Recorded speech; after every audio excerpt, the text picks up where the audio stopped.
ठीक है सापरा साहब, आपने इतनी बार लेकिन राहुल गांधी जी का नाम ले दिया है, आपने उनको प्रेरणा स्रोत भी बता दिया है, तो ऐसा लग रहा है कि जो भी अध्यक्ष चुना जाएगा वो प्रेरणा उन्हीं से लेगा।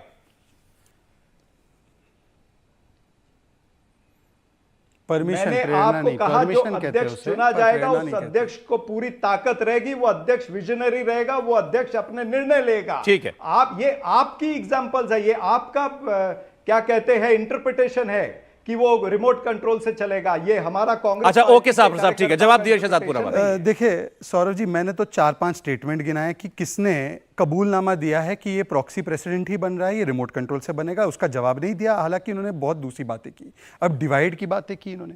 बताइए, कांग्रेस जो नफरत की माँ है, नफरत की माता जी है, जिसने 84 के दंगे करवाए और बड़ा पेड़ गिरता है तो धरती हिलती है ऐसे बयान दिलवाए, जिसको मुझे नहीं लगता सापरा साहब भी जायज ठहरा सकते हैं, जिसने हाशिमपुरा, भागलपुर, मीरठ, मलियाना, मुंबई, अहमदाबाद, जलगांव, ये दिल्ली, ये सारे दंगे करवाए जिसमें हजारों लोग मारे गए, उनको बोलते हैं कि ये जोड़ने चले। और किसके साथ? गजब है भाई, जॉर्ज पोनैया के साथ।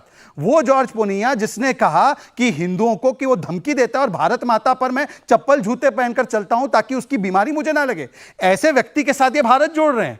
गजब है। दूसरी बात मैं इनसे पूछना चाहता हूं, देखिए इतना ही भारत जोड़ना है तो पहले राजस्थान निकल जाइए, वहां पर सचिन पायलट और अशोक चांदना को जोड़ दीजिए। गोवा निकल जाते, गोवा में पार्टी को जोड़ देते। और किस प्रकार से जोड़ रहे हैं? अगर ये नफरत छोड़ो यात्रा है और भारत जोड़ो है तो सबसे ज्यादा दंगों के अगर देखेंगे उदाहरण तो राजस्थान से ही निकले। करौली का दंगा हुआ, मतलूब अहमद पकड़ा गया क्या? छाबड़ा का दंगा हुआ, पकड़ा गया क्या? अभी तक उसको इफ्तार पार्टी में बुलाया था। झालावाड़, टोंक, भीलवाड़ा, जोधपुर, अजमेर, सब जगह राजस्थान में दंगे होते हैं हर दूसरे दिन में, वहां पर तो कार्रवाई करने से रहे। हाँ, हिंदुओं पर रोक लगा देते हैं, हिंदुओं को प्रताड़ित करते हैं और पीएफआई को खुली छूट दे देते हैं। चलिए आते तीसरी बात पर, ये बोल रहे हैं राहुल गांधी हमारे गाइड है। गाइड नहीं, वो खानाबदोश है, वो मिसगाइडेड है। वो देखो अमेठी से अब आ गया है वायनाड, अब पता नहीं कहां जाना पड़ेगा। पर मैं पूछना चाहता हूं कि ये बता रहे हैं कि इतनी बड़ी पार्टी, इतनी पुरानी पार्टी है, जिस व्यक्ति ने 39 चुनाव हरवाए हैं, 49 चुनाव से 2 लोकसभा चुनाव हरवाए हैं, और जहां पर भाजपा कांग्रेस का डायरेक्ट कॉन्टेस्ट होता है ना सौरभ जी, 186 सीट्स में राहुल गांधी ने बीजेपी को 170 सीट जितवाए और अपनी पार्टी को सभी जगह हरवा दिया। इसके नेतृत्व में वो चलना चाहते हैं। तो क्या कांग्रेस पार्टी में आज परफॉर्मेंस और टैलेंट और मेरिट की इतनी कमी है कि एक ऐसा व्यक्ति जो भाजपा के सामने, क्योंकि ये कह रहे भाजपा के खिलाफ है इनका भारत जोड़ो, भाजपा के सामने जो सबसे कमजोर रहा है, और वो भी कहां पे समय बिता रहे? भाजपा तो केरल में है नहीं। बताइए 18 दिन भाजपा के जहां है नहीं, जहां पर लेफ्ट है इनके सहयोगी, वहां पर 18 दिन बिता रहे हैं, और जहां पर भाजपा है, जहां पर चुनकर आई है उत्तर प्रदेश, वहां पर 2 दिन है।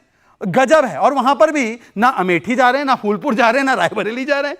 भाई किस प्रकार की ये यात्रा है? ये राहुल गांधी को प्रमोट करने की यात्रा है, ये मुझे जोड़ो यात्रा है। 24 की फहरिस्त में एलओपी के नाम पर, क्योंकि नीतीश जी का नाम जुड़ गया, ममता जी का नाम जुड़ गया, केसीआर का नाम जुड़ गया, सबका नाम जुड़ गया, तो मुझे जोड़ो यात्रा को भारत जोड़ो यात्रा मत बताइए। और सिर्फ इतना बताइए कि क्या परफॉर्मेंस अगर पैरामीटर होता तो प्रियंका वाड्रा और राहुल गांधी ये तो राहुल गांधी तो अब अध्यक्ष नहीं है ना वो चुनाव लड़ रहे हैं, वो कह तो रहे हैं कि गांधी परिवार से कोई अध्यक्ष नहीं बनेगा। बहुत अच्छी बात है। एक बात उनको बताइए कि गांधी परिवार से कोई अध्यक्ष नहीं बनेगा तो पूरी की पूरी पार्टी, आज क्या राहुल गांधी ज्यादा महत्वपूर्ण है कांग्रेस पार्टी के लिए कि उनके एलओपी अधीर रंजन चौधरी की यात्रा निकालते, उनके जनरल सेक्रेटरी जो है भारत के अलग अलग उनकी यात्रा निकालते? तो क्यों वही बता रहे हैं कि चाहे अध्यक्ष कोई भी बने, राहुल ही हमारे लिए इंपॉर्टेंट है, प्रेरणा स्रोत है। उन्होंने ये बात बता दी ना। प्रेरणा स्रोत नहीं है ये। देखिए, ये कांग्रेस कुनबे वाली पार्टी है, एक कुनबा है, एक बड़ा एक कबीले वाली पार्टी है। सबसे बड़ा कबीला गांधी परिवार का है, इसलिए उनको सबको सारे छोटे छोटे कबीले वाले बड़े कबीले के साथ चलते हैं। अच्छा ठीक है, आपको इस बात पर भी एतराज है कि राहुल गांधी यूपी में यात्रा क्यों नहीं निकाल रहा है? जहां आप मजबूत हैं वहां यात्रा क्यों नहीं? ये भाजपा के खिलाफ है ना। ठीक है, तो केरल में तो भाजपा है ही नहीं। आप चाहते हैं आपके खिलाफ वो यात्रा निकालें? वो कह रहे हैं हमारे खिलाफ। ठीक, सापरा साहब। देखिए, इनकी तमन्ना भी पूरी हो जाएगी, क्योंकि अभी यात्रा कल या परसों में ये कर्नाटका में एंटर होने वाली है, जहां पर भारतीय जनता पार्टी से हमारा सीधी टक्कर है। तो ऐसे आप चिंता मत करिए, हम बिल्कुल आपको हर राज्य के अंदर टक्कर देने वाले हैं। दूसरी बात, इन्होंने जो गांधी परिवार की इतनी सारी बातें की है, ये भूल जाते हैं कि गांधी परिवार ने अगर इस देश को नेतृत्व दिया है तो इस गांधी परिवार के 2 लोग देश के लिए शहीद भी हुए हैं। इसी गांधी परिवार के नेता श्रीमती इंदिरा गांधी देश के लिए आतंकवाद से लड़ते लड़ते शहीद हुई। राजीव गांधी के चिथड़े उड़ा दिए गए आतंकवाद से लड़ते लड़ते।